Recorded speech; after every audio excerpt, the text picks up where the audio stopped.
thousands of years ago, to a quiet land beneath the Himalayan mountains, a land of rivers, forests, and golden fields. Here begins the story of a man who sought peace and found enlightenment. The story of Siddhartha Gautama, the Buddha. 1. The birth of a prince. Long ago, in the small kingdom of Kapilavastu, near the foothills of the Himalayas, there lived a noble and kind king, Śuddhodana, and his gentle queen, Māyā Devi. One calm night, as the moon bathed the palace in silver light, Queen Māyā dreamed a beautiful dream. She saw a radiant white elephant descend from the heavens, holding a lotus flower in its trunk. The elephant gently touched her side and then entered her womb. The wise sages were called to interpret the dream. They smiled and said softly, "O Queen, a great being has entered your womb. He will become either a mighty king who will rule the world or a great sage who will show the path to end all suffering." Time passed. One peaceful morning in the gardens of Lumbini, beneath the branches of a sal tree, Queen Māyā gave birth standing, holding a branch for support. It is said that as soon as the baby was born, he took 7 small steps upon the soft earth. Lotus flowers bloomed where his feet touched the ground, and he said, "I am the chief of the world. This is my last birth." The baby was named Sidhartha, meaning the one who achieves his goal. The earth rejoiced. The trees swayed as if to offer blessings. The air shimmered with peace. 2. The prince in the palace.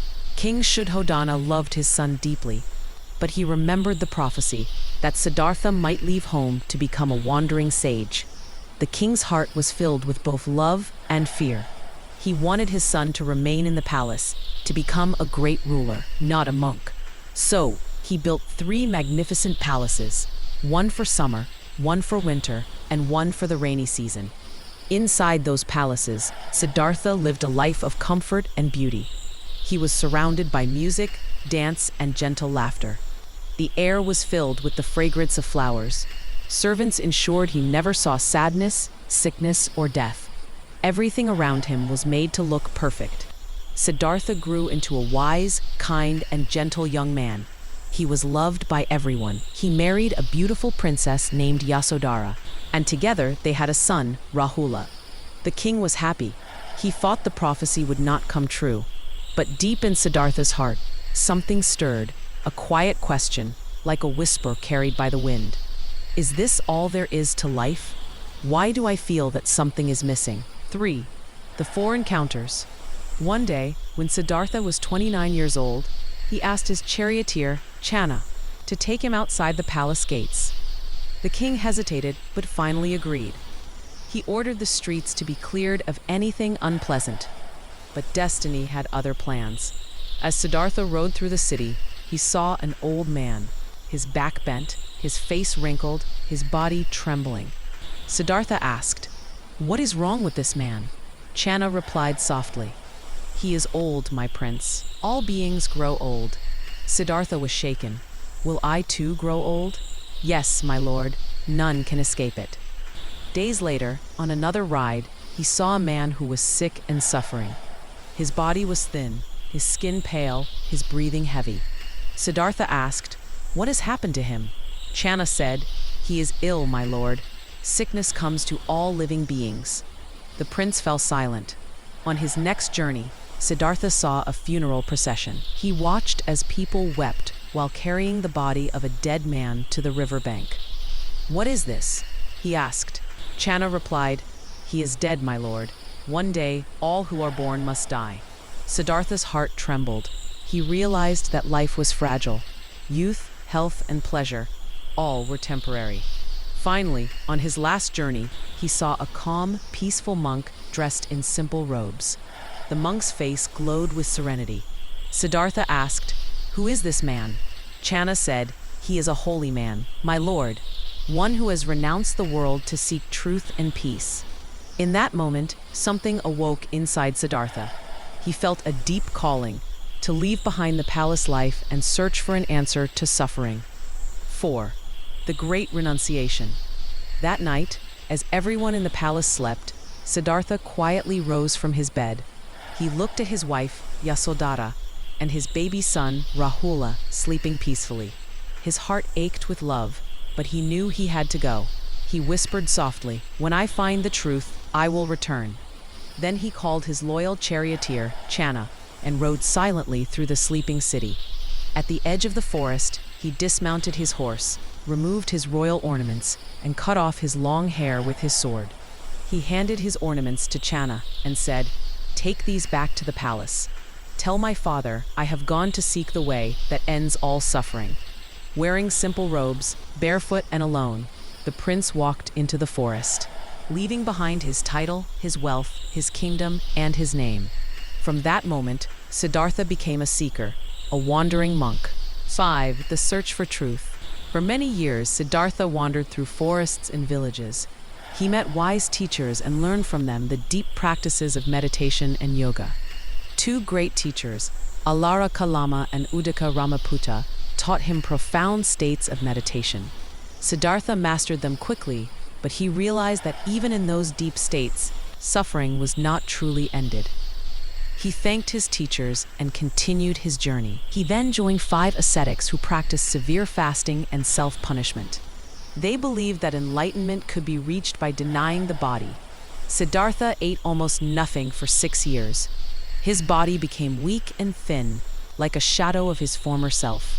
Yet still, the truth did not come. One day, he fainted while trying to bathe in a river. As he lay there, exhausted, a village girl named Sujata saw him and offered a bowl of rice milk. Siddhartha drank it slowly. Strength returned to his body, and peace touched his mind. He realized, neither extreme luxury nor extreme suffering brings enlightenment.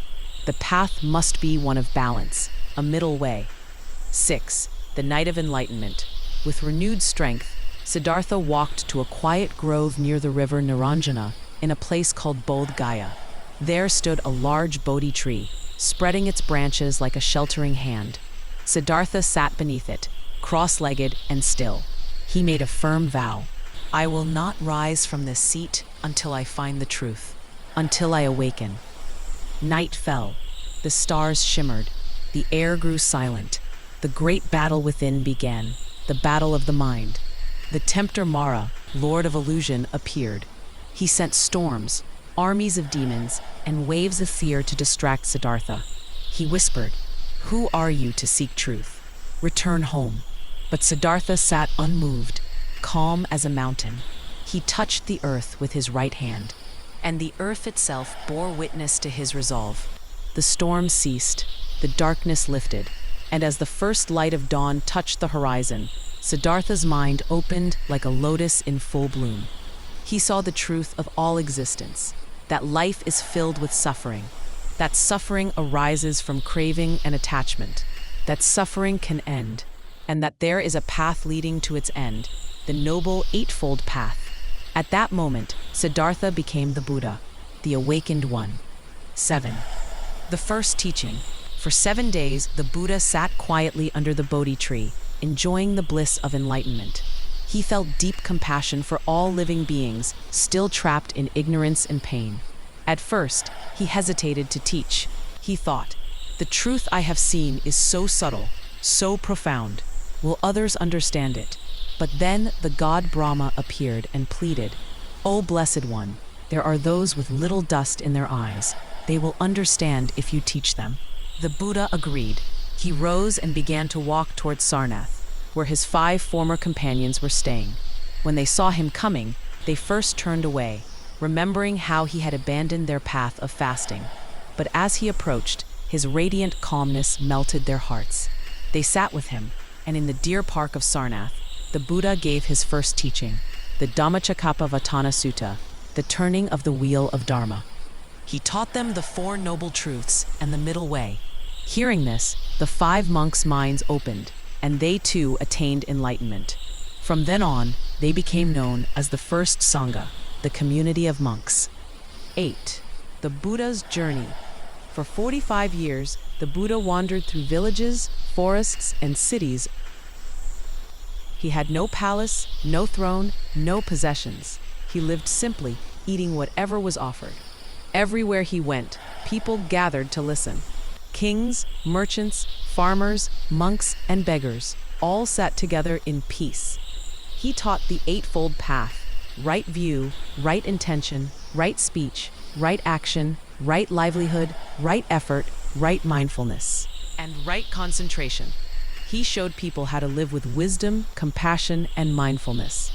He spoke of love for all beings, to see every creature, from the smallest insect to the mightiest king, as part of one great web of life. He welcomed everyone: men, women, rich, poor, high caste, or low. All were equal in the eyes of truth. He founded an order of monks and nuns so that the light of the Dharma could spread for generations. 9. Miracles and teachings. Many stories tell of the Buddha's calm power. Once, a proud man tried to insult him. The Buddha simply smiled and said, "If a man offers you a gift and you refuse it, to whom does the gift belong?" The man replied, "To the giver." "So too," said the Buddha, "I refuse your anger." Another time, a murderer named Angulimala was feared across the land. When he tried to attack the Buddha, the Blessed One walked calmly toward him, filled with compassion. Angulimala stopped, trembling. He threw away his weapon and fell to his knees. He later became a monk and found peace. Wherever the Buddha went, hearts were softened and lives were transformed. 10. The last days. Time passed. The Buddha grew old. His hair turned gray, his steps slower, but his heart remained as serene as ever. At the age of 80, he felt his body weakening. He gathered his disciples near Kusinara. There, beneath the shade of twin sal trees, he lay down on his right side, resting his head upon his hand. The trees bloomed out of season, showering petals upon him. He gave his final teaching: all things that arise must pass away. Strive on with diligence. Then, surrounded by his devoted followers, the Buddha entered a deep meditation. From one stage to another, deeper and deeper still, until his mind became vast and boundless, free from all attachment. In perfect peace, he entered parinirvana, the final passing beyond suffering. 11. The light that never dies. The disciples wept, but the Buddha's words remained: "Be a light unto yourselves." The body of the Buddha may have passed, but his wisdom lives on, in the hearts of all who seek peace, kindness, and understanding. From the Bodhi tree's shade to every monastery and quiet corner of the world, his message continues to whisper through time. Peace is possible. Compassion is the way. All beings are one. 12. The path of mindfulness. The Buddha did not ask people to worship him. He asked them to look within, to watch their breath, to see thoughts come and go like clouds across the sky. He taught that the mind, when calm and clear, reflects truth as still water reflects the moon. Every breath is a chance to return home, to the present moment, to awaken. 13. The eternal message. Today, more than 2,500 years later, his message still glows like a gentle flame. It tells us that peace does not come from possessions, but from understanding. That happiness is not found in pleasure, but in compassion. That freedom lies not in running away, but in awakening, here and now. Every time we breathe mindfully, every time we choose kindness over anger, we walk in the footsteps of the Buddha.